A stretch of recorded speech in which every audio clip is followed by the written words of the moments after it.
So as we have seen different types of transverse electromagnetic mode, TEM00 is the most important and useful mode of laser utilized in SLA. The TEM00, like we have already seen, used to have no non-illuminating spots in the laser beam or in the cross section of the laser beam. There is no illuminating points, hence there is single spot. However, if you look this type of laser beam closely, there is no well defined outer radius also. The intensity keeps on reducing and the distribution of the intensity inside the cross section of the laser beam is usually defined for TEM00 by Gaussian distribution. Therefore, now our aim will be to discuss more about the Gaussian distribution of the intensity, which looks something like this. Here you can see it is basically TEM00. There is no non-illuminating point if you see in the laser spot. The intensity is maximum here in the center and it keeps on reducing when we are moving outward. However, how we can define the Gaussian power intensity? It is basically the distribution of laser beam which can be given as this, where it says the intensity at a radius r from the center can be given as I naught exponential minus 2r square, this is the radius r, divided by w square, where of course IR is the power intensity which is in watt per meter square at radius r, at this particular radius along the beam cross section of course, and I naught is the power intensity for r equals to 0, means the intensity at the center. Also the w is the magnitude of r at which the power intensity is a function of 1 by e square of I naught, means if I just put r equals to w in this formula, you will find that IR will be equals to I naught into 1 upon exponential 2, or in other words I can say 1 by e square I naught, when r is equals to w. As you can see here, we are saying w is the value of the radius where the intensity is now 1 by e square times of the maximum intensity I naught. Hence, as we are not able to define the exact boundary in the Gaussian beam, here what you can say that if this is the center intensity at the center I naught, when it reduces to 1 by e square of it, that boundary I will consider as the boundary of the laser beam spot. This is defined by W. Now, if we know that the laser which we are using is having a power PL, that is the power of the laser, and this power PL which is in watt is distributed in this area of which is distributing the intensity in the Gaussian distribution. Now, if I consider for example a strip at a distance r of dr radius, as you can see here, then the total power in this strip will be equals to the intensity at this radius r into the area 2 pi r dr. 2 pi r is the periphery and dr is the width of this strip. Hence, this area multiplied by the intensity at a distance r. Therefore, the intensity in this strip, like I said, will be given like this. If I integrate this intensity from 0 to infinity, from here to infinity, then I will be having the entire power which I am assuming to be there in the laser beam. Hence, my PL, the laser power, will be equals to integration of the term IR 2 pi r dr from 0 to infinity. Now, as we are integrating it, let us just put the value of IR. We know that IR is equals to I naught exponential minus 2r square divided by w square. Now the same formula I am replacing here, and hence now PL is equals to integration 0 to infinity I naught exponential minus 2r square by w square into 2 pi r dr. One can easily integrate this. I'll just quickly show you also. In this, if I put r square equals to maybe t, then of course 2r dr will be equals to dt. And the limits will remain same, because if r is 0, t will be also 0, and if r is infinity, t will be also infinity. Hence now you can put these values here and your integration will reduce to this I naught exponential minus 2t by w square into 2 pi r dr, which can be replaced by here like this, the 2 pi r dr by dt. Hence I am writing this whole term as dt here. So it will become pi dt. Now I can take the constant terms outside. So I naught pi integration 0 to infinity exponential minus 2t by w square. Now I can easily integrate it, because it is just exponential minus t with some constant here. So the integration of the same will be I naught pi exponential minus 2t by omega square, and of course divided by the differentiation of the same minus 2 by omega square. Now here we can put the limit 0 to infinity. As a result, if you put infinity here, it will become 0, and if you put 0 here, it will become 1.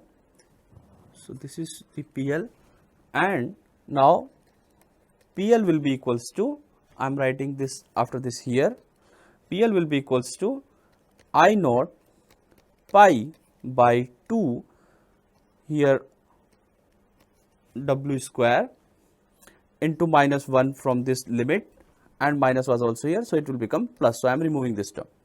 Hence I can say I naught will be equals to 2 PL divided by pi w square.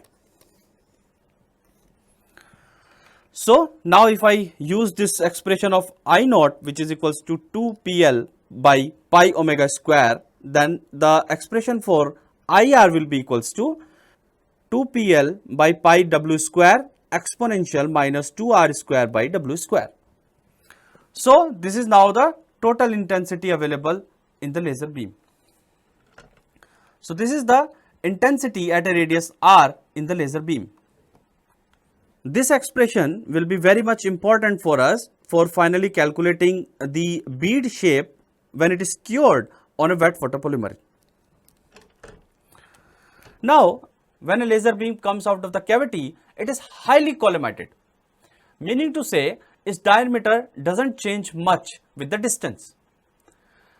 However, there is a slight divergence in the laser beam, which is defined by the beam quality.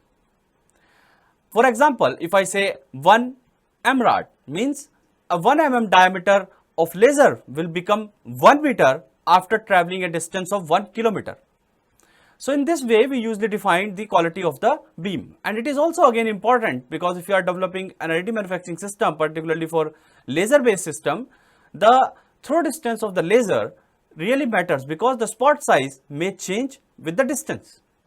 However, like if you see this laser pointer also, the diameter of the spot, it doesn't change much even if I am increasing the distance. However, a minor change in the diameter really may affect the process parameters. In some cases, we uses the focus lenses also, but in that case the scenario is different, and the laser beam immediately becomes very small diameter, and then further it becomes diverged and become very large diameter after some time. It is not really collimated after that. So if we use focusing lens, then of course the laser will not remain collimated.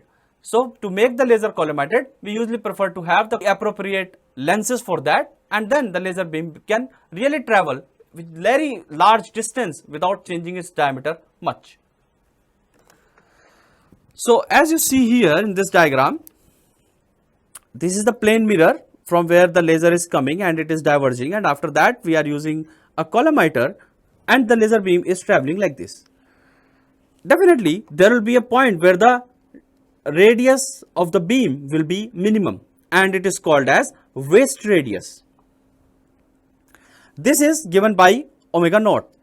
If it is a Gaussian beam, means if it is TEM 00 with the intensity distribution in the cross section defined by the Gaussian distribution, then the waist radius can be given by 2 lambda by pi theta, where theta is this angle as you see here.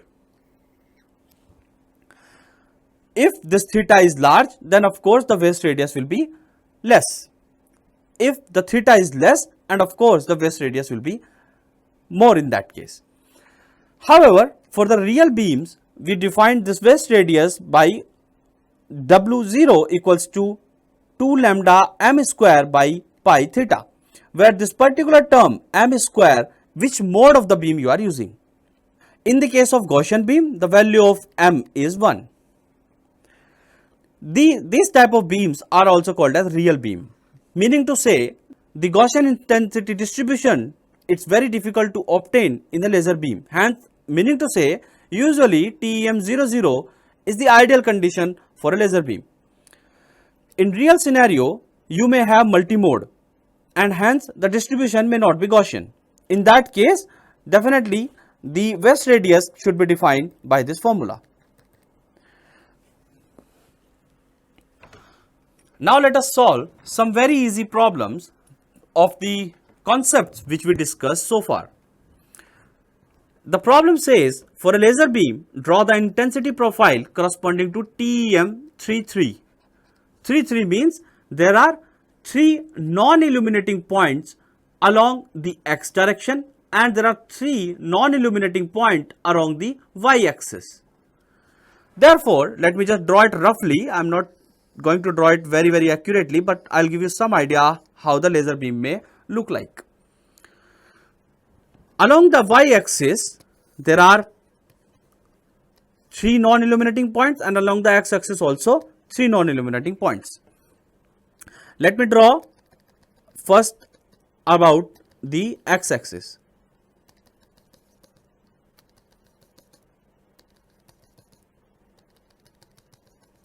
Then about the y axis.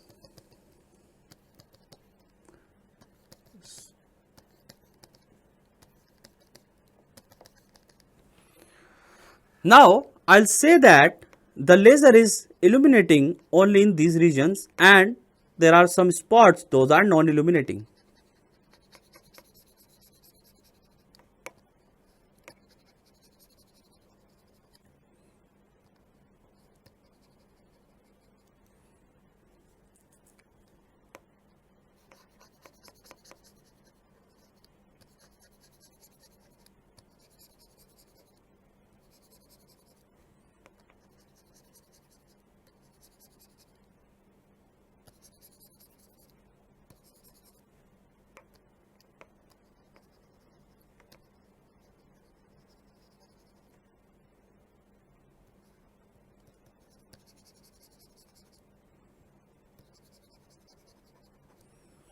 So here you can see there are 1, 2 and 3 non-illuminating spots along y axis as well as there are 3 non-illuminating spots along the x axis like 1, 2 and 3.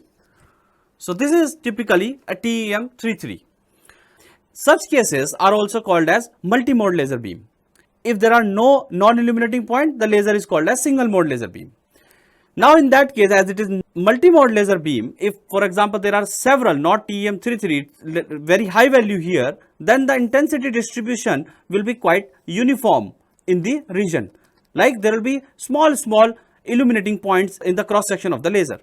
Hence, the distribution is usually called as top hat distribution, or in other words sometimes called as uniform intensity distribution. Now let us consider another example where I will show you that the change in the longitudinal mode of the laser beam may not affect much on its wavelength. So the question is, in a lasing system, the length of the cavity is 0.5 meter, meaning to say, for example, this is my cavity and its length is 0.5 meter. It is producing a laser of wavelength 1000 nanometer. Hence, L is 0.5 meter and lambda is 1000 into 10 to the power minus 9 meter. For a variation in the longitudinal mode of plus minus 10, find the corresponding change in the wavelength. Hence, as the laser, this is the cavity, laser may travel here like this. This is the longitudinal travel of the laser, you can see that, and the distance between this and this is called as nothing but wavelength, L, lambda. If the mode is n here, then of course you can see from the cavity itself that lambda into n will be equals to L. Now, if we are changing the mode by plus minus 10, then let us see how much lambda will change. So let me first find out the value of n if the lambda is this. So n equals to 0.5 divided by 1000 into 10 to the power minus 9. Now, if this n is changing, then we have to find out the new lambda. So I am calling it as lambda 2. It will be equals to L because the length of the cavity is constant divided by new n, that is plus minus 10 of the previous one. Hence, it will be 0.5 divided by, let me put this value here, 0.5 divided by 1000 into 10 to the power minus 9 plus minus 10. So as you see by this formula itself, 10 is a very small number as compared to this number. Hence, the lambda 2 will not affected much even if the mode is changing by plus minus 10. There will be very insignificant amount of variation in the lambda, and you can absolutely calculate its final value from here. Now let us discuss that how laser beam really cure the wet photopolymer material when it falls onto its surface. Like we have already discussed, the intensity, which is defined by watt per meter square of a laser beam spot on the top surface of resin, can be defined like this. We have just derived this equation also. So the intensity at a distance r will be equals to 2 P naught, where P naught is the maximum laser power, divided by pi omega naught square, where omega naught is the radius of the Gaussian beam. How it is defined? It is defined saying that the radius where the intensity is reduced by 1 by E square of its maximum value. Hence, I into exponential minus 2r square by omega naught square. So this entire intensity is falling on the wet of the photopolymer. So this is the big bed and I am considering only a spot here, and this spot, this is the top view, the side view of the same is shown here to you. Here we are saying this is the direction in which the first scan will be made, meaning to say the laser is scanning the bed in this direction like this, from here to here, and this is the x direction, this is the y direction, and inside the resin is the z direction. In another view you can see the wet photopolymer bed here. This is the top view. These are the passes, the red arrows, and this one arrow side view is shown here again. So the intensity of the laser beam which is falling on top of it is defined by the Gaussian distribution, and hence defined by this particular formula. The length of the bed of the liquid resin is 2L, minus L from here and plus L from here, assuming that this particular position of the laser beam is center 0, 0. Now, if we consider this laser beam is following onto it after time t, for example, if it is falling for a certain amount of time, how much energy is transferred to the liquid resin? So, for that, the total exposed energy per unit square on the surface of the resin z equals to 0 can be defined as this. Why we are considering only the surface? Because this is the point where the intensity will be maximum. When the beam will travel inside the resin, its intensity will keep on decreasing. So, we are considering the top surface only. It can be easily find out by integrating the intensity over the time for which it is falling onto the resin bed. Assuming that if there is a liquid resin bed and I am exposing this resin bed to a laser spot or the laser beam for a certain amount of time starting from T1 to T2, then the total energy transferred or the resin exposed to the energy will be equals to integration T1 to T2 I dt. And please note that here Z is 0 because we are considering only the top surface of the liquid bed. That is why Z is 0 here. Now we need to find out this integration. So let me just convert this to length, because during the exposure time, assuming that the laser has scanned a single line, this is the top view, laser has traveled from this point to this point. Hence, we can say that it is traveling from point 1 to point 2 and it is traveling along the x direction. This particular point is nothing but minus L and this particular point is at plus L. And if it is traveling with the speed of Vx, so if the laser beam is traveling with the speed Vx, then I can simply write Vx will be equals to the distance traveled divided by the time t. And in other words, I can say dt will be equals to dx by Vx. Hence, this dt can be replaced like this here. Now, about the limits. At T1, the position of the laser beam will be at minus L, of course, here, and at T2, the position of laser beam will be at 2, that is plus L. Hence, this is the energy exposed for y, 0. Why we are not considering x here now? Because we have considered a certain limit of x from minus L to plus L. So, this much area of the x is exposed by the energy. Hence, at any point y, the energy can be defined by this particular formula. So, at any point, the energy can be defined like this. So, it will be a function of y only. Now, using the expression of I, which we have just derived a few slides back, let me put this I expression here, and hence the energy E y, 0 will be equals to minus L to plus L 2 p naught by pi omega naught square exponential minus 2 x square plus y square divided by omega naught square into dx dx.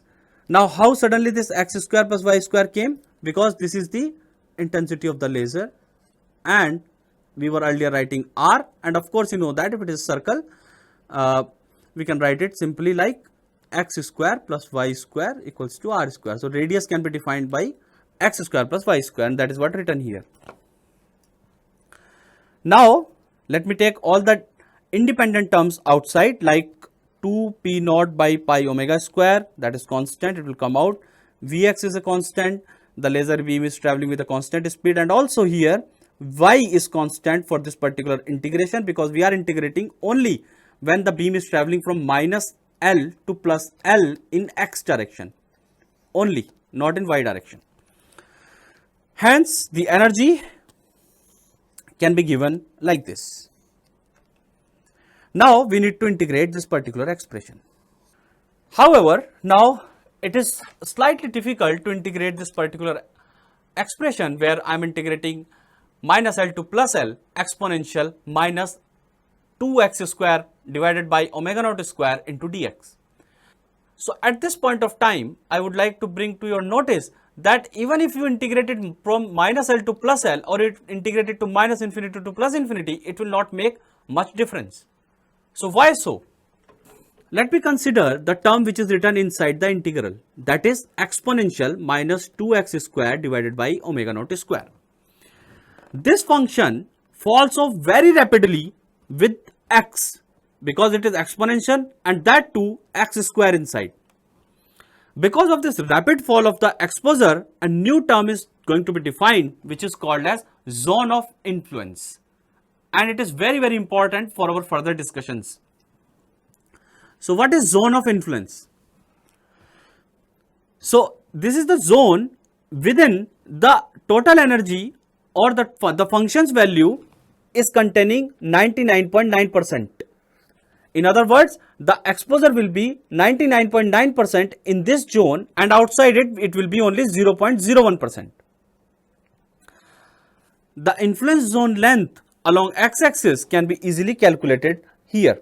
So, meaning to say, I am putting this expression exponential minus 2xz square divided by z is written because I am trying to find out the zone of influence, divided by omega naught square equals to 0.01% of maximum of this value. And we know that its maximum value will be when x is 0 and hence 1. That means 0.01% of 1 will be nothing but this 0.0001. Let me calculate xz from here, and it is coming to be this much.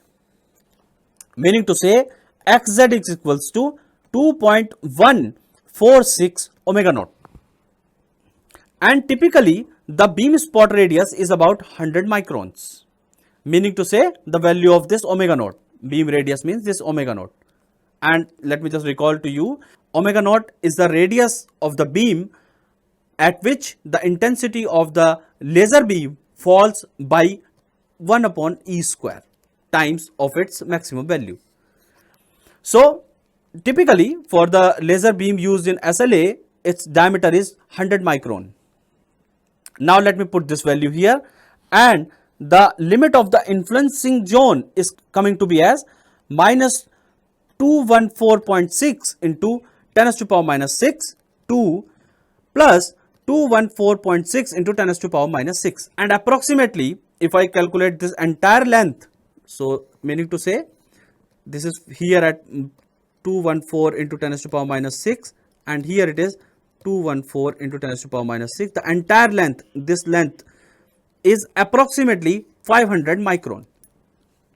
So, this is 500 micron. Now, what I want to emphasize that this function from here to here, when it is integrated, when this function is considered outside this 500 micrometer zone, the value of this function is only 0.001. Its value falls by 0.01% outside this zone, outside here, meaning to say here. Within this zone, the value of this function is 99.9%.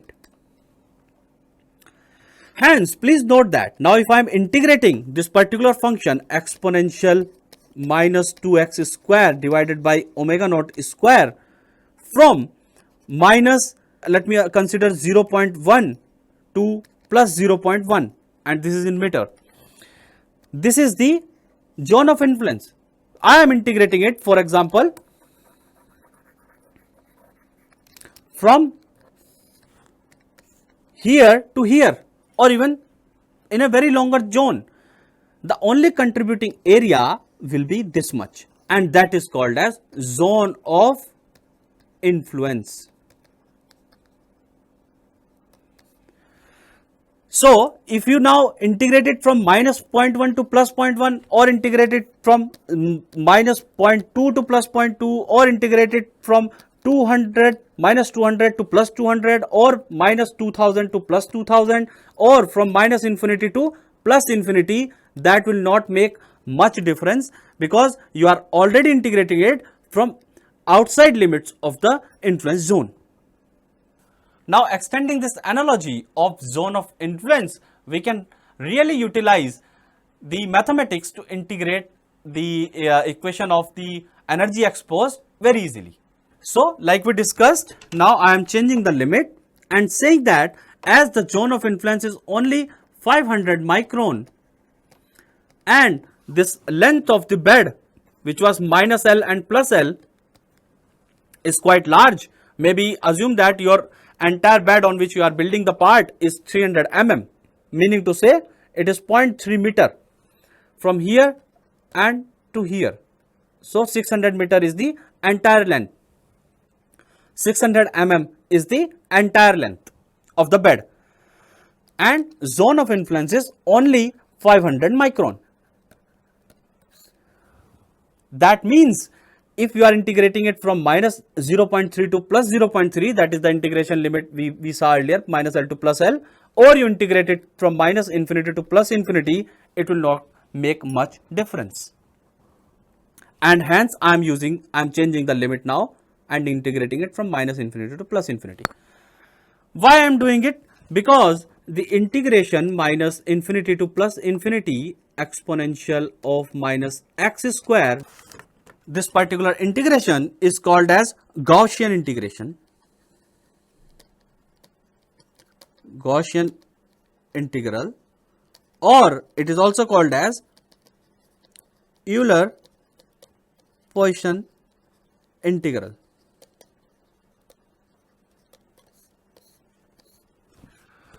And the value for this integration is root over pi. So, this makes my expression very simplified if I use this limit, and logically also we are fine. We are not deviating much from the exact solution. Now, of course, you can do the integration of this very easily. You can just replace p square by 2x square divided by omega naught square, and then dp will be equals to root over 2 divided by omega naught dx, and hence you will end up with having this expression. And as you have this expression, of course, you can write this as root over pi. This is root over pi, and hence the expression for energy exposed when the laser beam traveled from this end to this end in the x-axis of the wet photopolymer, on the top surface of the wet photopolymer, the total exposed energy will be equals to Ey, 0 root over 2 by pi p naught by Vx omega naught exponential minus 2y square divided by omega naught square. So, this is the total exposed energy when the beam travels from left to right on the wet photopolymer bed. Now, let us consider a very important phenomena which is called as Beer-Lambert law. When a laser beam strikes the resin surface, its energy absorbed and exposed energy decline with depth z. According to the Beer-Lambert law, the available energy at depth z is defined like this, meaning to say whatever energy is available on the top surface is the energy on the top surface. For example, here as you can see in this diagram particularly, this is the energy available on the top surface, that is the maximum. Then it keeps on reducing and becomes 0 at a very long distance. The energy keeps on reducing by an exponential function, and this is called as Beer-Lambert law. As you can see in this video as well, when the laser beam is striking on the top surface of the liquid resin filled in a glass tube, the intensity of the laser beam keeps on decreasing. It is maximum at the top surface and it reduces to a very low value after some distance. The intensity reduces along with the length of the tube and it follows the Beer-Lambert law, which states that the intensity is exponentially decreasing while going inside or traveling inside this liquid resin. So what I am doing, if this is the maximum energy available on this top surface defined by E y comma 0, I am multiplying it by exponential minus z dp. What is dp? Which is defined as the penetration depth. It can be observed that z equals to dpr available energy is reduced by 1 by E. Normally dp value varies between 0.14 to 0.18 mm, particularly for resins. This is basically the property of the resin. So my point is, now we can have a function in this z also in the exposed energy. So the exposed energy at a point y and z will be given when the laser beam travels from here minus x to plus x as root over 2 by pi p naught divided by Vx omega naught exponential minus 2 y square divided by omega naught square into exponential minus z by dp. Now let us see minimum time which is required for a wet photopolymer which need to be exposed to the light to start the reaction.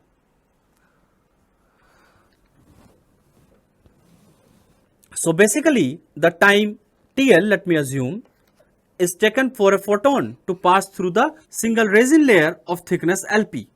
So this is, for example, the thickness of the layer which we are depositing in the wet photopolymer process, and this is one photon of the light falling onto it. It will take the time LP by CR. Of course, this is the velocity, and it is the velocity of light in the resin. And how do we calculate it? It is easily calculated by this formula, which is the speed of light in vacuum divided by the refractive index of the liquid resin NR. Hence, typically you can even observe the value of TL is in the order of picosecond. Means the time a photon takes while traveling into the layer of the liquid photopolymer is of around picoseconds, because typically this range, this liquid, the layer thickness is around 10 microns, and this CR also is a very large value, you can see that, and this is also of around 10 to the power 9 approximately, and hence the whole term become in order of picoseconds. Also, the process of cross-linking, meaning to say when the photoinitiator provide the free radical that transfer to the monomer, this process of generating chain and forming the bond takes around microsecond. It is of order of microsecond, which is very large as compared to the light travel into the liquid resin. Now, the time needed for laser exposure to reach its 99.9% of value using a Gaussian beam is scanned at a constant velocity past a given point is called as characteristic exposure. Okay, so meaning to say, if this is my zone of influence, for example, it is of around 500 micron meter. This is the laser beam around it. Now this much portion has got influenced by the laser beam. If this length, if for example my laser beam is traveling with the velocity, and this velocity of the laser beam is around 10 meter per second typically by galvanometer, and laser beam is for example entering from this point, assume that this is the laser beam entering from here, this is starting point 1 and this is the ending point 2. So basically the total time will be required to scan this area will be equals to 500 into 10 to the power minus 6 divided by 10, and it is approximately 5 into 10 to the power minus 7 or 50 microseconds. So it depends. Now we were moving with very high speed. Now of course, if I move with the less speed, typically this starts from 50 micron light written here to 2000 microseconds. So when laser beam is traveling from this end to this end, it should not, my concern is it should not travel with a very high speed that the light is not even passed inside the laser beam, inside the layer of the liquid resin, and even the cross linking is not started.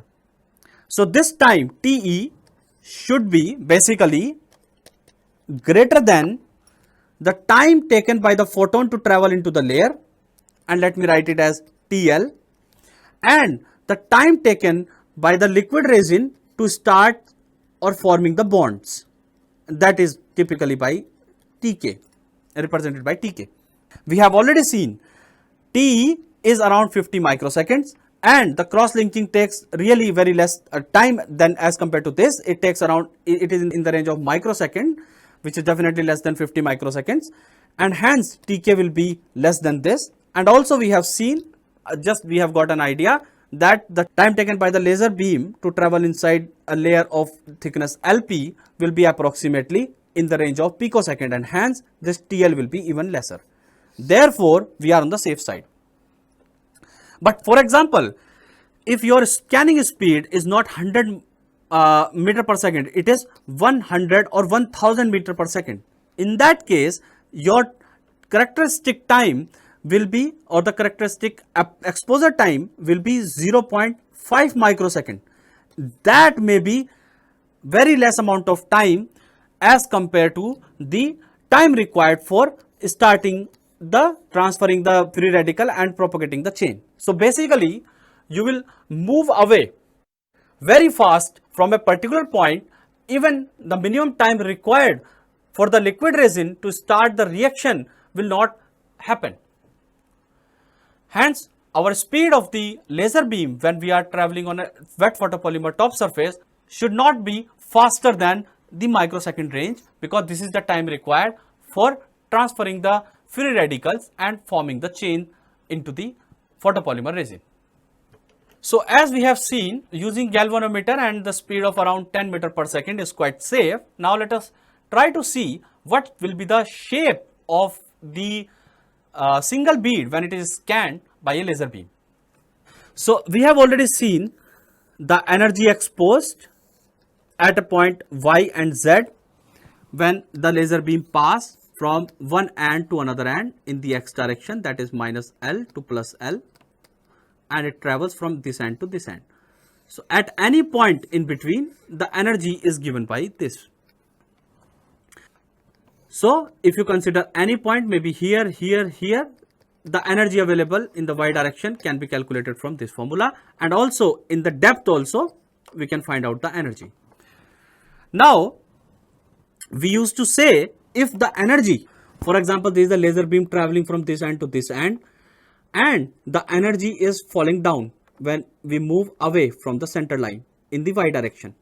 Of course, you can see from the formula, if y increases, this entire expression is decreasing. There will be a particular range or particular value up to which only the liquid resin can cure. And similarly, in the depth also, as you can see, it is also a function of exponential minus z, means it is keep on decreasing the energy available along the depth also, along the z also. Hence, that will be having a certain amount of value. Beyond that, the energy will not be sufficient to cure the photopolymer. Hence, we need to find out that range to obtain the shape of the bead. That can be done very easily. We are replacing just this term EXY, the term EYZ, by a critical value which is required by the liquid resin to make sure it is cured. Now I am just replacing it by EC, and now the expression will look something like this. So this is further simplified. This term is here now, and only the right side term are having the unknown variables such as y and z. So this y and z are defining the boundary.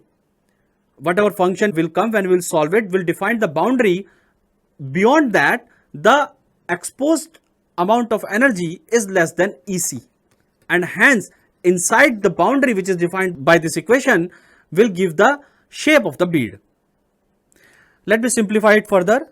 This is the expression for the simplified one, and finally it will look something like this: Z equals to a constant, these are the constants, into y square plus dp, which is a constant, p naught constant, vx constant, w naught constant, and ec is also constant because this is the property of the resin.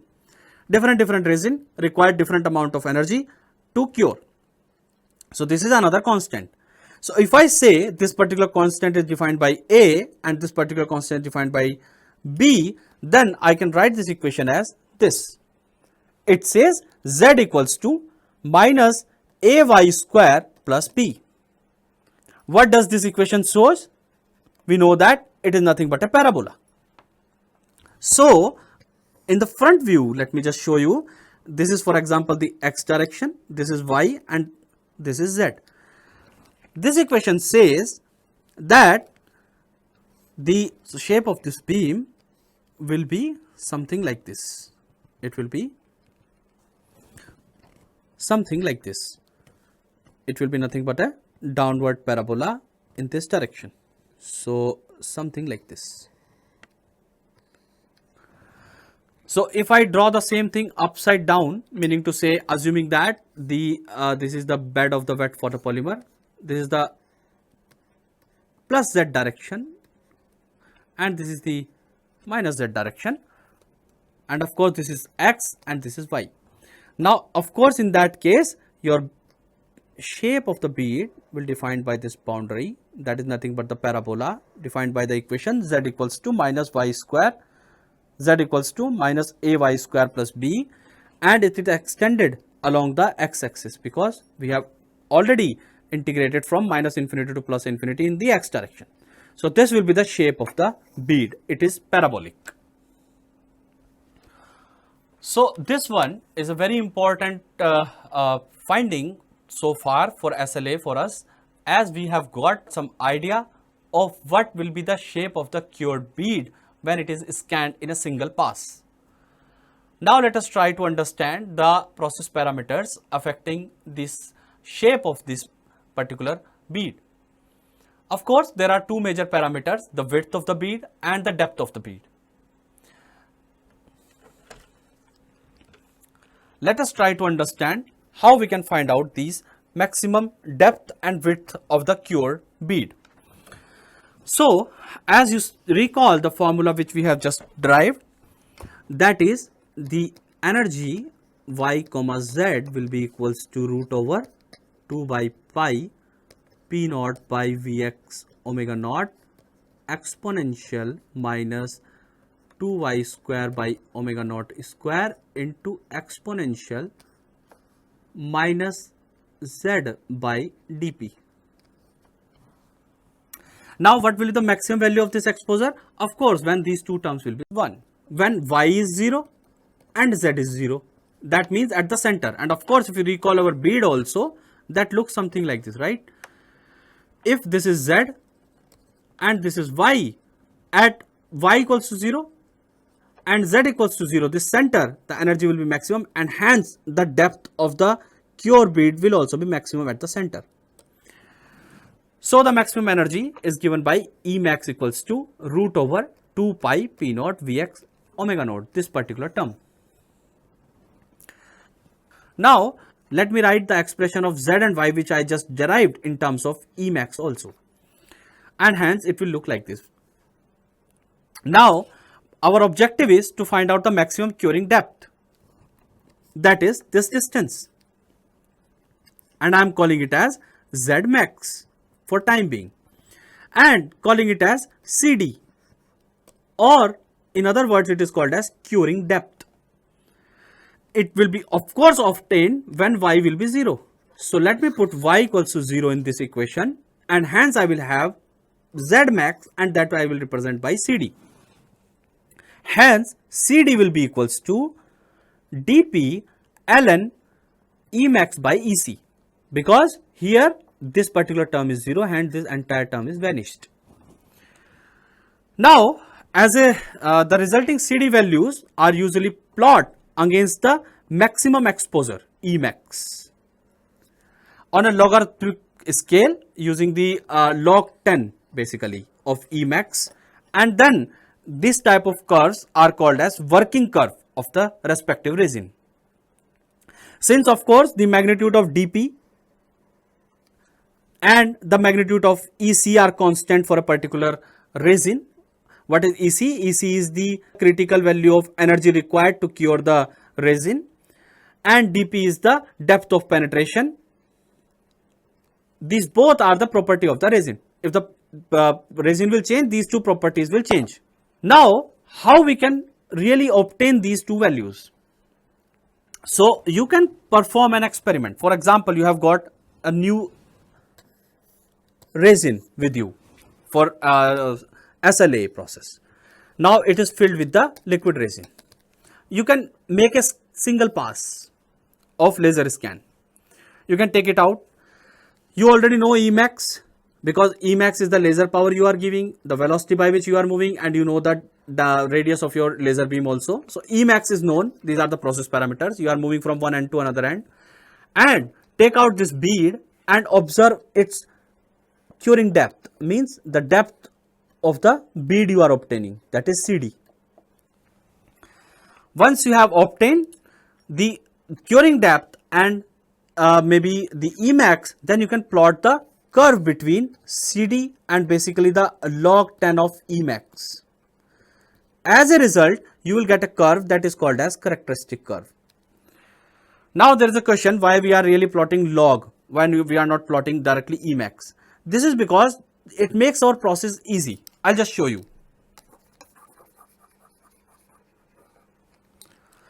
So consider this CD equals to dP.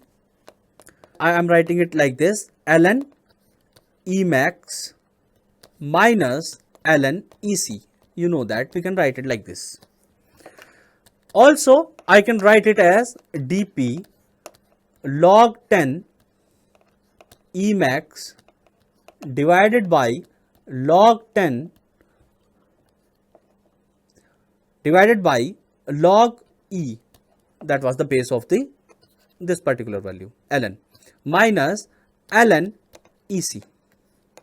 So what you are seeing here, let me write CD as Y, and let me write this dP divided by this as M, and let me write this log Emax, the entire thing log Emax as X, minus I am writing this term, for example dP into ln EC as C. Hence what is this? This is nothing but an equation of line. So if you plot CD versus log Emax, you will get a curve, and that will be nothing but a line. This type of curves are different for different resins and called as working curve. So it is very important, if you are going to deal in the wet photopolymerization based process with a new resin, immediately you have to deal, or you should able to understand the working curve. The curve is usually determined through single bead laser curing experiment, like I have already mentioned, which usually perform between the range dP greater than CD less than 4 dP. So as in this range, because in this range only the curve is usually straight, otherwise it deviates from its value, and I'll explain you why and how. Now this type of curve, like I have already mentioned, are called as the working curve, and if we are trying to obtain a working curve for a CD which is less than the depth of penetration dP, then it is really not desirable, because here usually you develop a very weak properties less than this, and the curve doesn't really follow the straight line phenomena which we just derived. In a similar fashion, if we do the experiments for curing depth greater than 4 times of dP, then also the curve is not really straight and it deviates from its straightness at the center.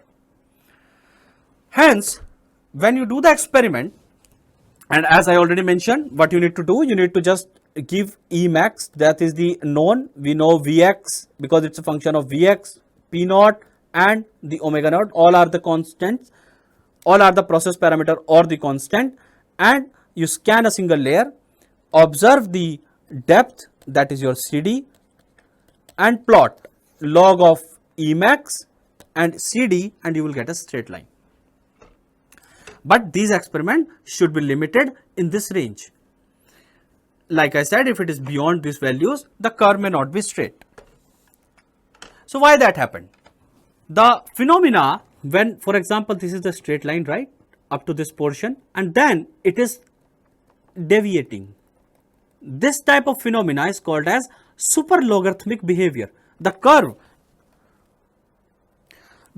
was supposed to go like this, right? It was supposed to go like this, but it is not going, it is deviating. And you can see the change in the cure depth is it is faster when the change in the log of Emax or Emax occur as compared to this portion. That means it is called as super logarithmic behavior. When CD increases rapidly than a simple logarithmic dependency upon exposure. There are two possible reasons for that. First is called as optical bleaching and another is called as optical self-focusing. So what happened if this is your liquid resin and immediately the light is falling here, right? So immediately this much portion will get cured, right? And this much portion will keep on getting cured. It will keep on increasing and goes down like this and form your parabola, right? Parabolic shape. Now what is happening? When immediately the laser falls here on the top surface, the certain amount of the liquid become hardened and become solid.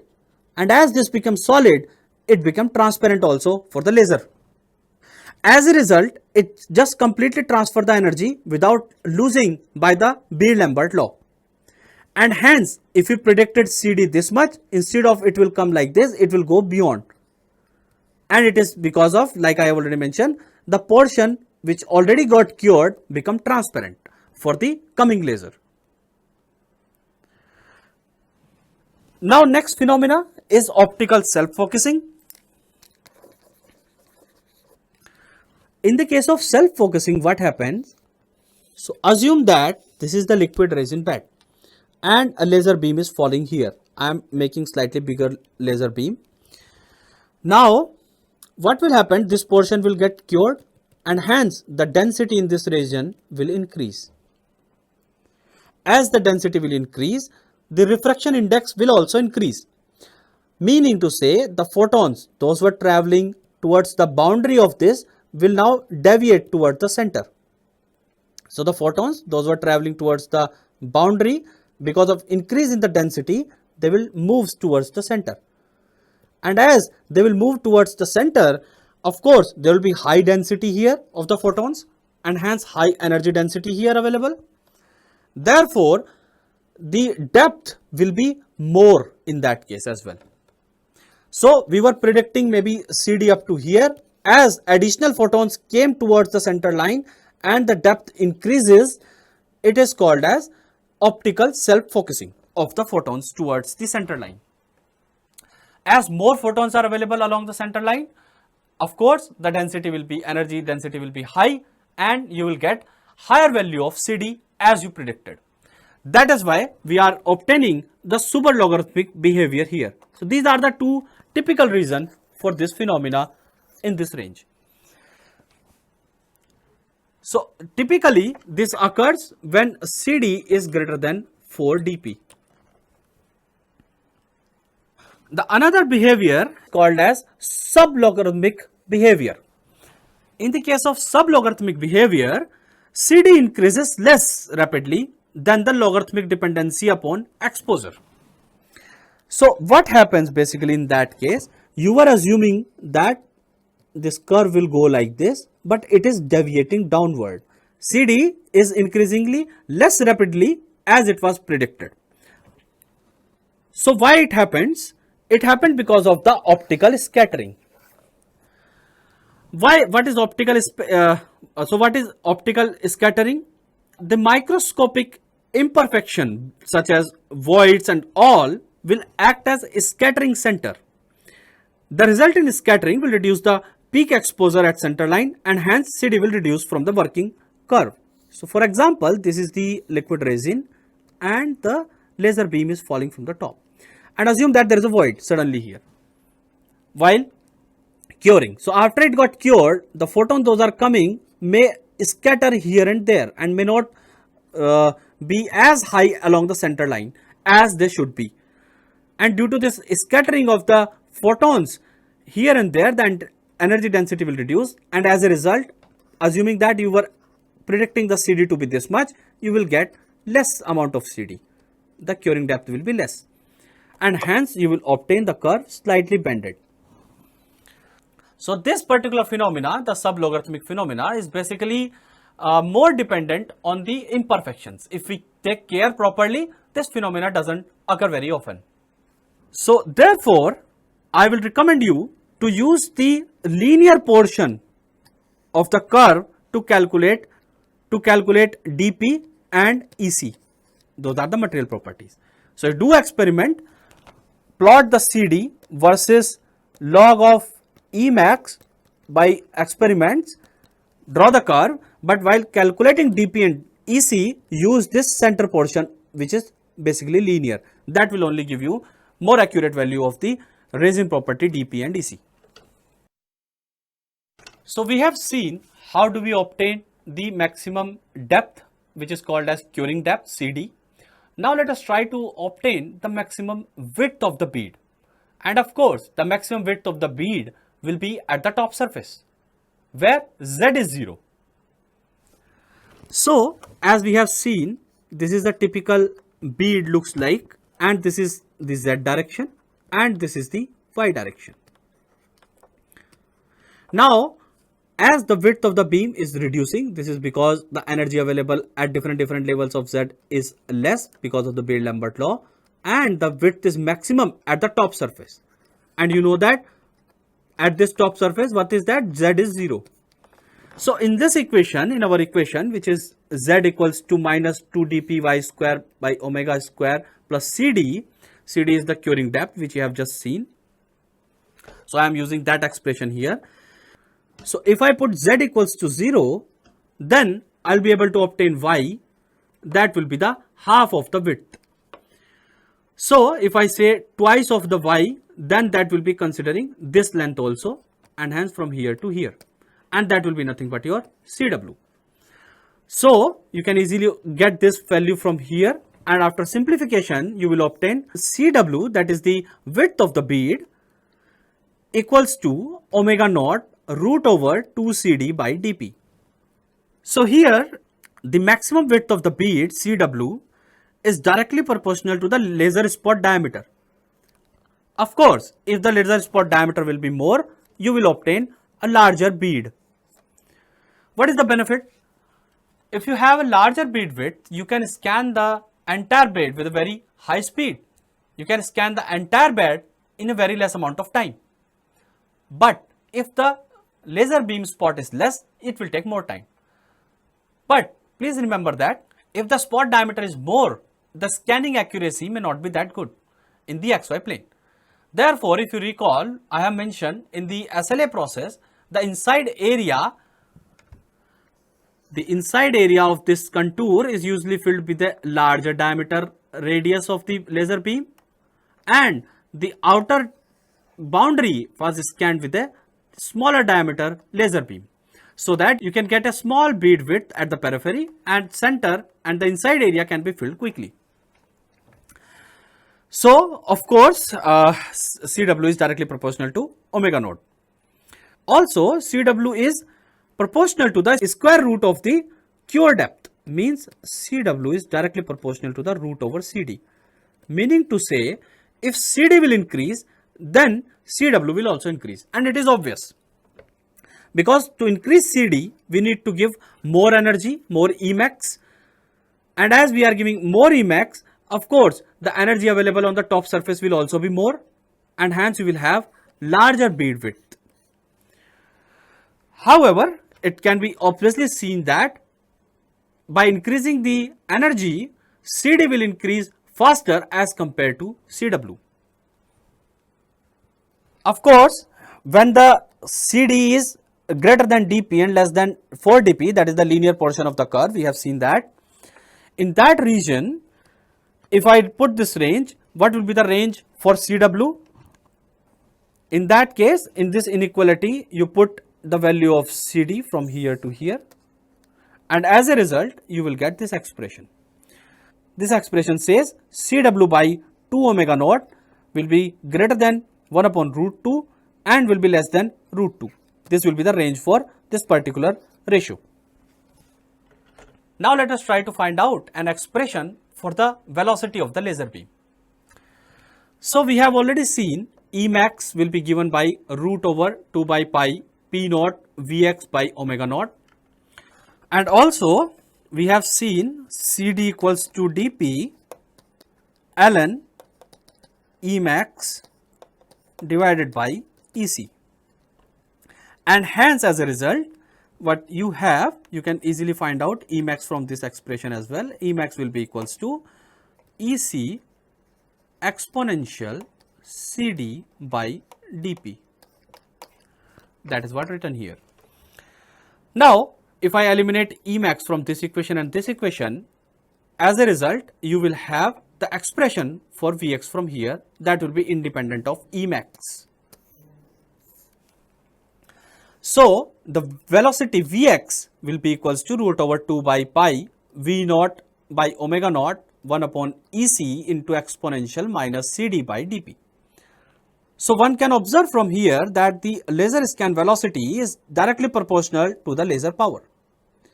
Of course, if laser power is increasing, then I can increase the velocity of the laser beam to keep the other parameters same like CD. Also, the laser scan velocity is inversely proportional to the omega naught. Why so? Because if the diameter of laser is less and the power is same, please remember, power is same and I am reducing the diameter of the laser beam. Hence, more energy is packed inside this region.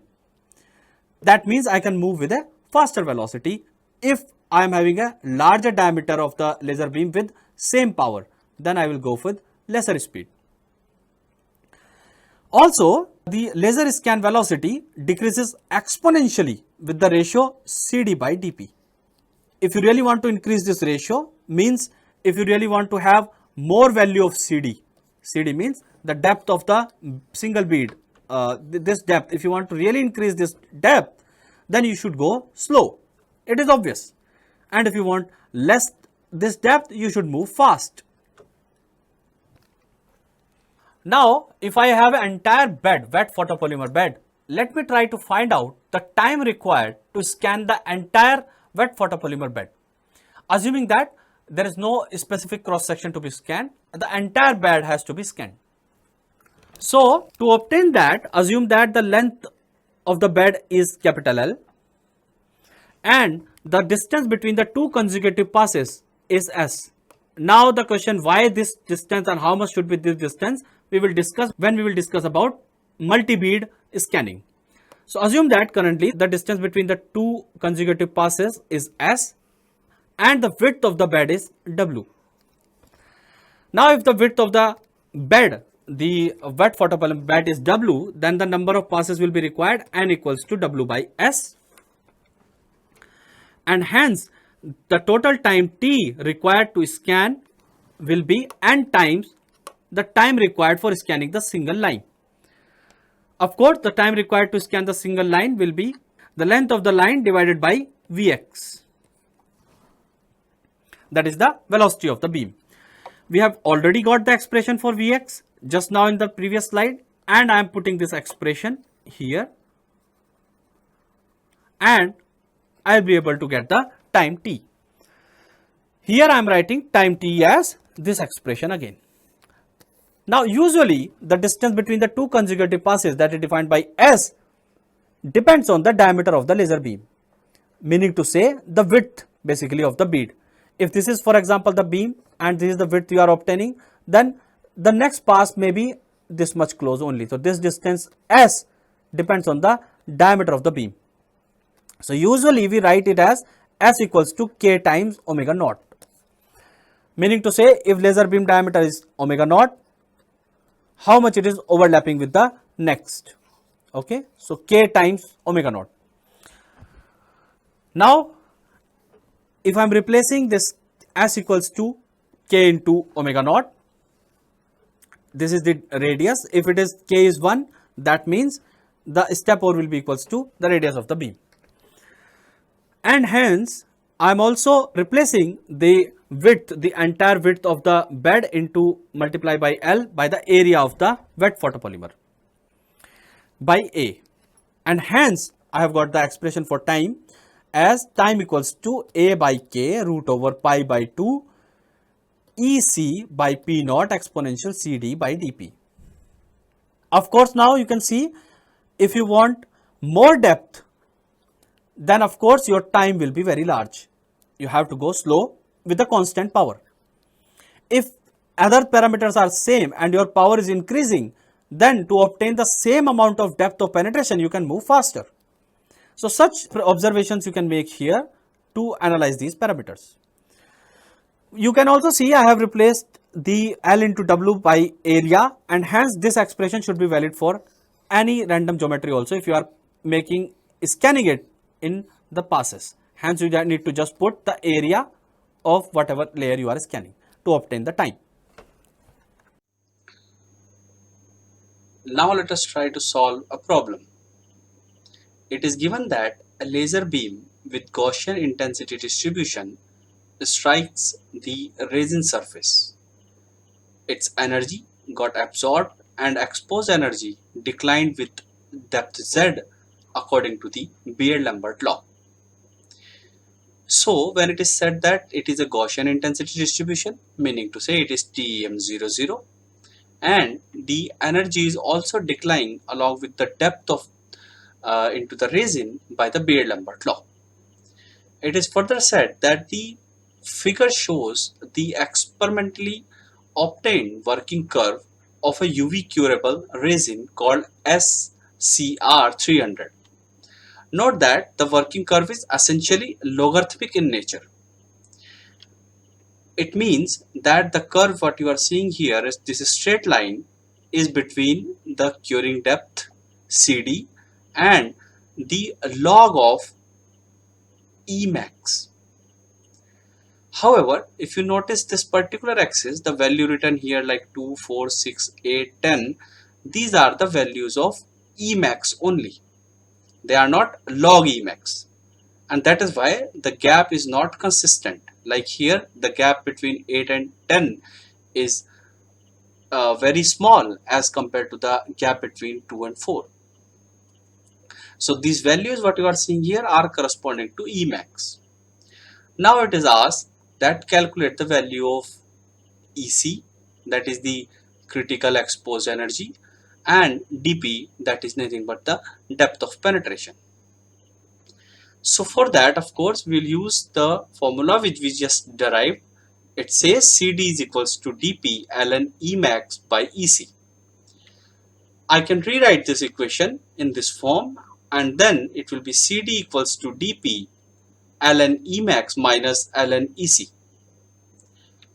Now, if I consider these two particular points where the value of Emax is 40 and the value of Emax is 60, I have extended these lines up to this curve, and correspondingly I'll try to measure the value of CD. The corresponding values of CD approximately are 10 corresponding to 40 value of Emax and 12.3 corresponding to the 60 value of the Emax. Now if we use these two values of these points, one here and another here, then I can find out the two other unknowns in this equation. So let us try to write this equation. The first equation corresponding to this first point, which says the value of CD is 10 when Emax is 40, and hence now we have an equation in dP and EC. Let us try to get another equation corresponding to this point where the value of Emax is 60 and the value of CD is 12.3. Now we have got two equations and there are two unknowns dP and EC. we can easily solve these two equations to obtain the value of these two unknown variables. So for that, we can subtract equation number 1 from equation number 2. As a result, we will be having this equation which says 12.3 minus 8 equals to dp ln 60 minus ln 30. Further, we can find out the value of dp from this equation, and approximately its value is coming to be around 5.67 milliinch. Of course, if you want, you can convert this value from milliinch to the mm, and 1 milliinch will be equals to 0.0254 mm. Further, now utilizing any of these two equations, I can also find out the value of EC. To obtain the value of EC, I'll use, for example, this particular equation, and I'll put the value of dP here. As a result, I can easily find out the value of EC, and that is going to be approximately equals to 6.855 millijoule per centimeter square. So this is how you can utilize the available working curves to find out the value of dP and dC for any given resin for the photopolymerization based liquid additive manufacturing system. So what we have learned from the single bead analysis so far, that for any new resin, we should be able to generate its working curve through the experiment, so that in future, if somebody wants to obtain the property of that particular resin, can be easily obtained through the working curves. Now let us discuss about the multi-bead. Multi-bead means you are scanning one pass and then scanning another pass as well. Hence, as a result, our first objective will be what should be the distance between the two consecutive passes. This is the main goal here. And how do we obtain it basically? So what happened if you are, for example, scanning the first pass and obtaining this particular bead, what you are seeing here, this one. Its width is CW, of course, and the depth or the curing depth is CD. That is the entire depth that is given here, CD. Now, there will be another bead scanned adjacent to it, and this distance between the center line of the two consecutive bead is given here as step over, represented here by S, right? So what you are seeing here is the laser energy exposed in this area will be beyond the critical limit, and this is another scanned area will be the beyond the certain limit, and as a result some additional overlapping of the energy will be here at the center. We will try to obtain the expression for that, but the final bead cure will look something like this. Hence, this much portion as you are seeing here, which I have highlighted here, will remain in the liquid form. It will not get cured, and this is also called as uncured depth, means the distance from this and the bottom or the peak. This particular portion is called as uncured depth. So what should be our objective? Our objective is to keep this uncured depth as minimum as possible, so that your entire layer will be almost flat at the bottom when scanned. So basically the overlapping region will have maximum exposure at Y in and Z in, meaning to say where the two lines are getting intersected. Assuming that the maximum exposure in the hill means this particular region here, this is hill, that is EH, and in the valley, that is here, the exposure is EV, is represented by EV, and hence one can find out the curing depth as the depth CDP, means the curing depth in the peak and the curing depth in the valley. Valley means up to here, meaning to say CDP minus CDV. And of course now you can put these values. So for example, the energy you are giving in the hill is represented by EH, so you know the formula. Depth is defined by CD P in the peak equals to dP, that is the property of material, it will not change, ln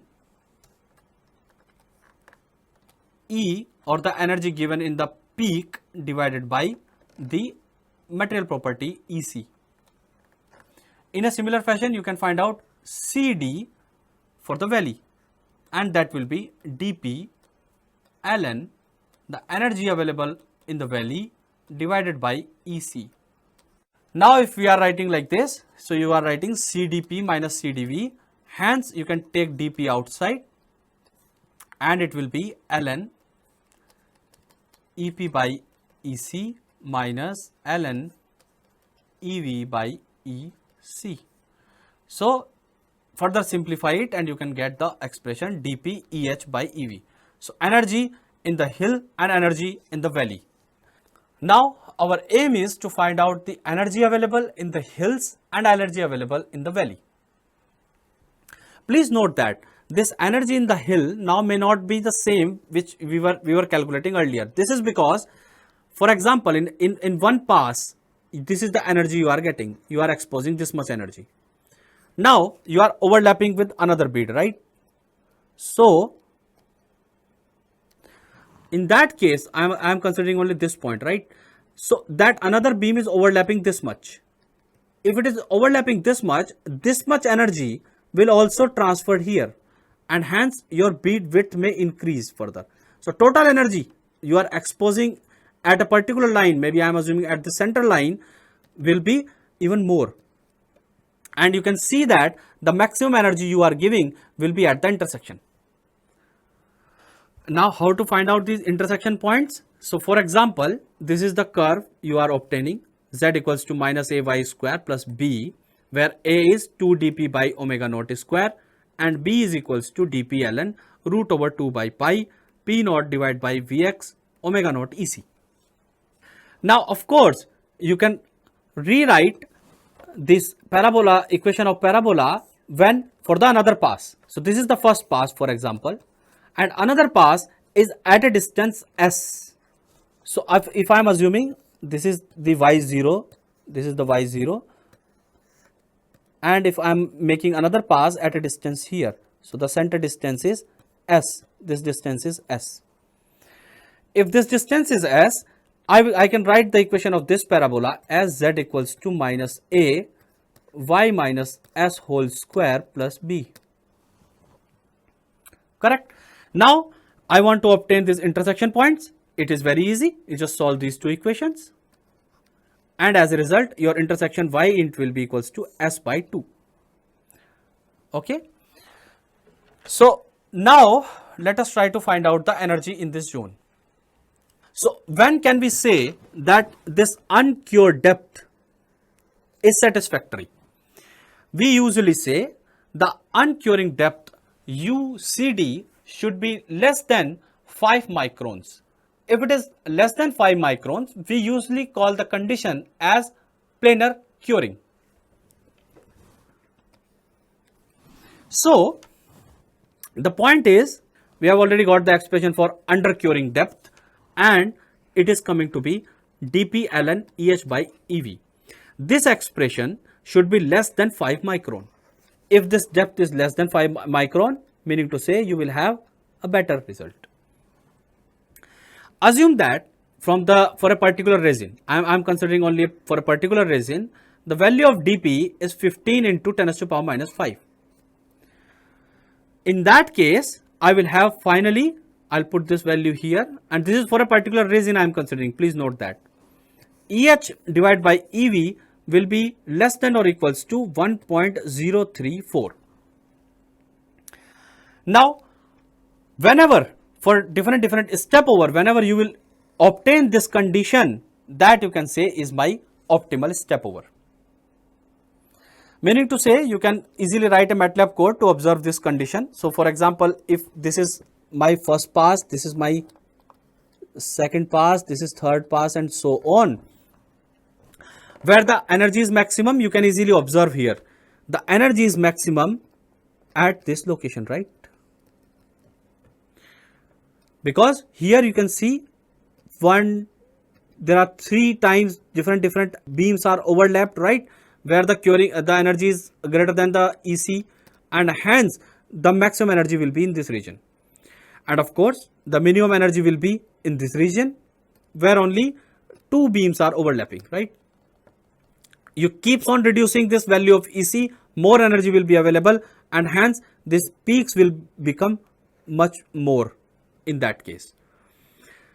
So we have obtained some results from the MATLAB code written for this particular case, and in the end I'll show you also that how you can do the same. So one can easily write a MATLAB code for the same to obtain the optimal step over. So what is the procedure for that? I'll explain in the subsequent slides. Now let us observe here that this is the one pass. Assume that this is my one pass of the laser and give me the maximum energy. Here you can see Emax. So I am drawing a curve between E by Emax and Y by W. Meaning to say, what I am doing, this is my expression. If you recall, there is no Z term here because I am assuming Z0, means I am considering just the top surface.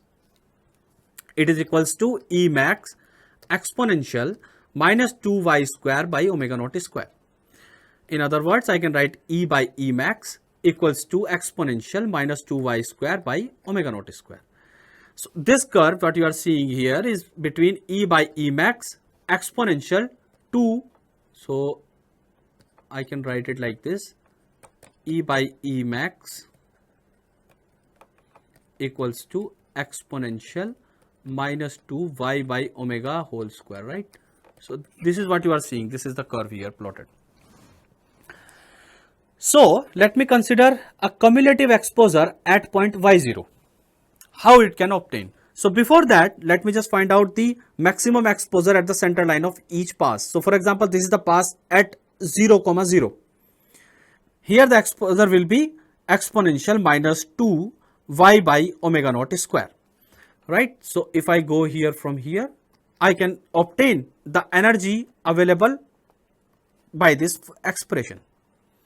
Now for the next pass, this is the another pass. Assume that this is the second pass and I am highlighting it in yellow color. And the distance between this pass and this pass is defined by S. Assume that. Don't just consider this as 1 point something or something. It is some S. Now the exponential, the energy available away from the center of this, or with respect to the y-axis available here, the energy will be minus 2 y minus s by omega naught square. And it is obvious the maximum energy will be at y equals to s, meaning to say at this center line, right? And if you go away from this anywhere, the energy will reduce. In a similar fashion, if I just consider another pass which is on the left side, meaning to say at minus s step over, this is the pass and it will give you the energy like this. Hence you can see the maximum energy is at this particular point. When y is minus s, this term will be 0, hence you will get the maximum energy, of course, because in that case E by Emax is nothing but 1, hence E is Emax. Therefore this center pass.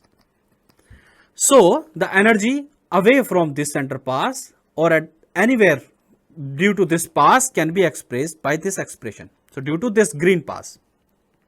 So basically what I am saying, energy due to this green pass, energy due to this red pass and energy due to this yellow pass are represented here. But you can write for all other passes as well. So cumulatively what will happen if I consider any random point? Let me consider a point any in this graph. Let me consider a point maybe here. Assume that this is the point I am considering. So you can see it will be having the energy due to the green pass, this red pass, this blue pass and all other passes also. We will just add up all the energy available and then we can find out how much total this particular point in the resin got exposed to the laser beam. Okay, so now first let us start with the random point like I have mentioned and I am calling it as y. and as it is on the top of the surface, it will be y comma 0, of course. So this particular point will be called as the energy exposed at a particular point, the cumulative energy exposed at this particular point, E y comma 0 equals to the energy exposed due to this, that is E y comma 0, energy exposed by this particular one, this particular pass, that is E y plus s comma 0, then this particular pass, E y minus s comma 0, and so on. It will keep on going. We will add all of them. Okay. Now if I consider not this point at a random location, I am considering just the center one, meaning to say this point, a point here. I am considering a point here. We know that at this point y is 0. So I can put y 0 in this equation, of course. And hence this point which is at the center will be called as hill point, because you can see that maximum energy is already here and others are also contributing. Hence the maximum energy will be here. This is called as EH, energy at hill, right? And energy at valley will be this one. We will calculate that also.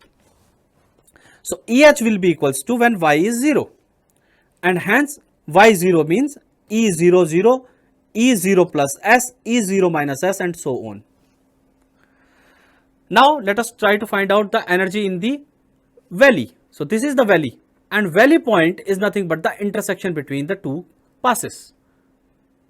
So this intersection point we have already find out. It is coming at y equals to s by 2 if the step over is s.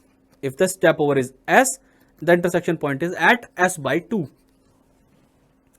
That means for this point I can write the energy available in valley equals to Es by 2 comma 0, because what I am doing, I am writing just y as s by 2. Similarly here y is as s by 2, y as s by 2, and everywhere I have just written s by 2. So this will be the total energy available in the valley, and this will be the total energy available in the hill. Now you can easily do that because you already know the energy expression for energy, right? That is E y comma 0 equals to E max exponential minus 2y square by omega naught square. You need to just put it here, keep on adding for hill and keep on adding for valley, you will obtain the values. It is very easy. Now if I just draw the cumulative energy in the hill and the valley or anywhere on the surface of the liquid photopolymer bed, I can get different shape of the layer. So let me just show you when K is equals to 6. So what is K? Basically I am assuming S step over equals to K times omega naught. Okay, where this omega naught is the radius. K is the, I am considering a numeric value. So when S is equals to 6 times omega naught, means the distance between the two passes are 6 times the radius of the beam. So this is the beam, this is the radius, another pass will be at some location 6 times away.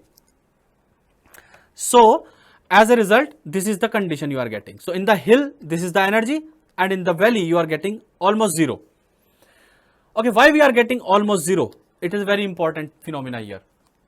Please note that the beam diameter is approximately 100 micron, and I am giving the first pass and the distance between the next pass as 6 times of the beam radius. That will be approximately more than 500 micron. And you have already seen the concept of zone of influence. So meaning to say your two passes are not making any contribution in the energy absorbed by the photopolymer, because the two passes are outside the zone of influence. Therefore you are observing very less amount of energy here. But if this K will reduce, I mean the distance between two consecutive passes will reduce, then of course the two passes will come into the zone of influence, and hence they will influence the other exposed part of the bead also. Hence this is the curve you will obtain for K equals to 4, this is the curve you will obtain for K equals to 2.5, this is the curve you will obtain for 1. What you are seeing here, this black color, it is showing the cumulative energy. What you are seeing here in this colorful image, this is the absolute energy. So it is added up. In the hill it is added up to this value. In the valley also it is added up, but it will of course will be less than the hill, So hill valley, you can see that. Now if I further reduce the value of k, this is the curve I am obtaining. If I am further reducing the value of k, this is the curve I am obtaining. By reducing, this is the curve I am obtaining. You see that it's almost flat, and further reducing, this is the peak I am getting. So we have to now compromise somewhere and obtain the value of k. You know already that what should be the value of k. So we will consider the case of k in which the ratio EH by EV is equals to 1.03. Now there is a question come, how many passes should I consider to find out the ratio EH by EV? Should I consider several passes, or there is a way of reducing it? If you recall, we discussed the phenomena of zone of influence already. So there is no point in considering the passes those are outside the zone of influence, because the passes those will be outside the zone of influence will not make any contribution in adding the energy to the photopolymer resin. So just recall this slide which we have discussed earlier as well. This particular exponential term falls off very rapidly with y, and let me consider the energy when it is becoming 0.0% of its maximum value. Maximum is obviously 1. When this expression will become this much, the y is coming to be 2.146 of omega naught. Means this is the zone of influence. From minus 2.146 omega naught to 2.146 omega naught. So if there are several passes, assume that this is pass 1 giving this much energy, then this is pass 2 giving this much energy, this much energy, this much energy. So there is no point, if I have a point of interest here, if I have a point of interest here, there is no point in considering a pass which is really far away from this. We should consider only the passes those are less than in the range of this much, of 2.14 into omega naught. So if there are n number of passes coming in this range, we should consider only those passes. Beyond that we should not consider, because if we'll consider, they will add only this much, that is 0.0001. Hence there is no point in considering such passes. By doing it, you can drastically reduce the calculation time for your for calculating the cumulative energy in hill and valley. Let me just show this slide again. So my point is, what should be the value of this n, right? Because this n is going to be defined how many number of terms we are considering to find out the energy in hill and energy in valley. So what is the maximum value for the energy of hill? That is 0 plus ns, right? Or 0 minus ns. So let me consider the ns. So 0 plus ns is nothing but ns. So I'll consider this ns equals to plus minus 2.146 omega naught. Therefore your s will be equals to, which I already defined as k into omega naught, and hence I'll replace it here, and as a result I'll get nk equals to plus minus 2.46. And in other words, I can say the number of passes I should consider can be given by n equals to 2.146 divided by k. If, for example, your k is 1, let me put k as 1 here, then I should consider only the pass minus 2, minus 1, 0, plus 1 and plus 2. Let us now consider a point of interest as shown here in yellow color, that is corresponding to the energy where hill is available. It has been just derived that only 5 passes are sufficient to find out the energy absorbed by the point which is corresponding to the energy at hill. These 5 passes are shown here. So in other words, any pass, for example, there is another pass here, 6th pass. For that pass, this particular point which is of our interest will be out of the zone of influence. Hence, we can say that this point is within the zone of influence of these 5 passes only. Hence, to find out the energy absorbed by this point, we can start from this end, that is the energy absorbed by the point due to the first pass, which is shown here in blue color. For this particular pass, which is in the blue color, the point of interest is at 2s distance. Similarly, the next pass which we are considering is shown here in red color. For this particular pass, the point of interest is at s unit distance.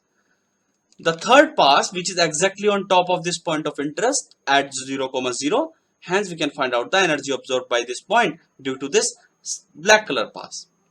Then the third pass, which is shown here in the yellow color, for this particular pass, the point of interest is at minus s distance. That means it is towards the left side from the center of this pass. The fourth pass, which is shown here in the brown color. For this fourth pass, the point of interest is at minus 2s distance, and hence the energy absorbed by this point corresponding to the fourth pass can be calculated by this particular term. If we add the energy absorbed by this point due to all these 5 passes, that will give us the total energy absorbed by this point, and that is represented here by EH, energy at hill. As a result, you can easily find out EH will be equals to E max exponential 0 plus exponential minus 2 exponential minus 2 plus exponential minus 8 exponential minus 8, and hence EH by E max will be 1.271. In a similar fashion, you can find out the value of N when we are considering for valley. So in the valley, the maximum value was S by 2 N plus S. You can see also, once again, this is the maximum value I am obtaining here, S by 2 plus N into S.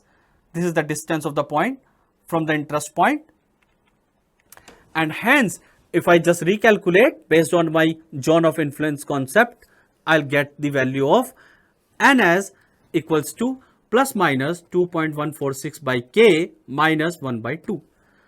If I consider K equals to 1, meaning to say my step over is equals to omega naught. Omega naught is what? Omega naught is your beam radius. In that case, only you have to consider N equals to 1, 0, minus 1, minus 2. Let us now consider a point of interest shown here as in yellow color. It is corresponding to a point in the valley. The energy absorbed by such a point corresponding to the valley is represented by EV. We have just derived that the energy EV will depend on only these 4 passes. In other words, this particular point of interest will be in the zone of influence of only these 4 passes. If I consider any pass or the 5th pass here, then definitely this point will be outside the zone of influence of that pass. Now we can find out the energy absorbed by this particular point of our interest from different passes. Let us consider first this particular term, or the pass corresponding to the this particular term. It is shown here in the black color. So we can see that this particular point, which is of our interest, is at S by 2 distance from this particular pass. Further, let us consider another point which is here shown in the yellow color, and it is obvious that the point of interest is at minus S by 2 distance from the center line of the yellow color pass. Next, we can consider this particular term, which is correspondingly shown here in the brown color, and obviously again we can see the point of interest, which is in the yellow color, is at minus 3s by 2 distance. Now let us consider this particular pass as well.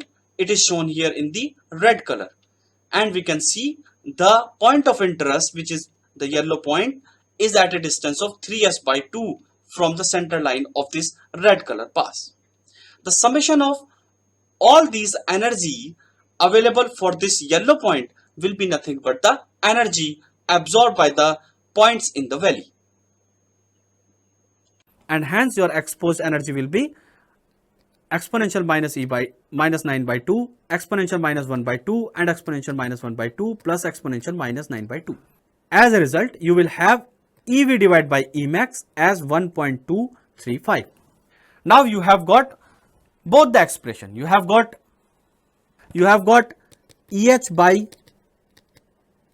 Emax as 1.271, and you have got EV by Emax as 1.235. Let me now consider the ratio, and now I am dividing EH by EV. So these two equations, those we have just seen, are divided here, and as a ratio I am getting 1.029. Now let us see. So if you recall, we have already seen the ratio EH by EV should be less than 1.034 for the planar condition, and hence it is coming less. That means our planar condition is satisfied. Therefore, S equals to omega naught is the right step over which we can consider for this particular resin which we have considered here. Please note that the whole calculation we did for dP equals to 15 into 10 to the power minus 5. That was the particular resin we considered. Of course, write an easy computer program for that and you can verify this answer with that, and you will find there is no much change. We have considered only few passes. Those were falling inside the zone of influence. Those were not falling or contributing in the zone of influence, we just eliminate them. Now if you can write a code and consider all the passes, and you will find that the answer will not change much. Now we shall discuss a little bit about the multi-layer. You have already seen the single bead. In single bead we have discussed how we get the shape of the bead. It is a parabola, and then we have also seen how we can find out the optimal value of a step over by calculating the cumulative energy at a particular location. Now what should be the layer thickness? Because this will finally define the entire object, and this type of study is called as multi-layer curing. So now multi-layer curing, ideally one should like to have uniform curing throughout the current layer and no curing below the current layer. Meaning to say, if this entire layer is cured, ideally I should be able to cure this much only, then next this much, and next this much. But it doesn't happen. This is because the practice of owing exponentially decay irradiation through the layer depth that follows the Beer-Lambert law. Hence the laser power PL and layer thickness TL are so adjusted to result in curing depth CD larger than the layer thickness TL. The difference, of course, so what we do basically, we slightly cure axis here, and the distance, that is the curing depth CD, for example this is CD, and the layer thickness, that is TL, is called as overcure. So how does it look like? I'll just show you briefly here. So this is the layer thickness finally you are obtaining, TL, and this is the depth of cure for each single pass. You know that. This is the depth of cure for the multi-bead in a layer. Now we are giving this excess over cure in the previous layer so that there will be no uncured region. So if you recall, when we were curing in the multi-bead experiment, there was a region which got uncured, right? This we called as undercured region, and it was approximately of 5 micron range, right? 5 micrometer. So what we can do, if we will not cure this region, the liquid will remain here or it may drain out and leave a void behind. So what we can do, we can cure this region by over curing in the multi layers. So this is the first layer we have got. Then I am going to cure another layer.